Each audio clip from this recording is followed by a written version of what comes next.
उन्वान penguin और पांडा की दोस्ती। एक वक्त की बात है, जुनूबी कुतुब की बर्फानी दुनिया में एक नन्हा सा पेंगुइन रहता था, जिसका नाम पिप्पू था। पिप्पू बहुत जिंदा दिल, हंसमुख और तजस्सुस भरा था, मगर एक बात उसे हमेशा उदास रखती। वो अकेला था। आसपास जितने पेंगुइन्स थे वो बहुत मसरूफ रहते थे।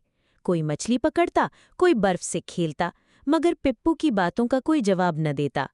एक दिन पिप्पू ने सोचा, मैं दुनिया की सैर करूंगा, शायद कहीं मेरा दोस्त मुझे मिल जाए।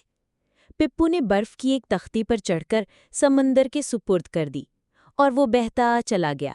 दिन रात, बारिश, धूप, तूफान, और फिर वो एक खूबसूरत सरसब्ज जंगल के किनारे आ लगा।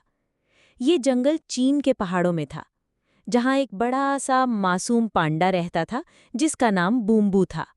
बूम्बू का दिल बहुत नर्म था, मगर वो बहुत सुस्त और तन्हा था।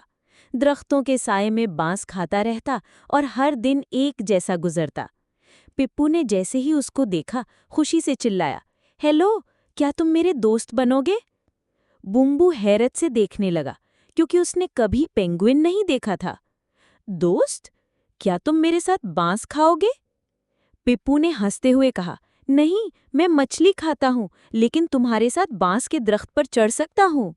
यूं एक अजीब मगर प्यारी दोस्ती का आगाज हुआ।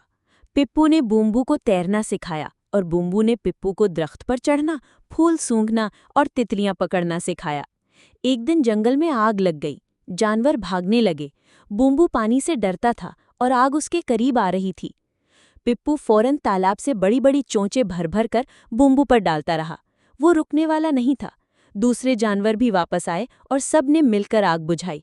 जब खतरा टला, सब ने पिप्पू की हिम्मत और दोस्ती की तारीफ की।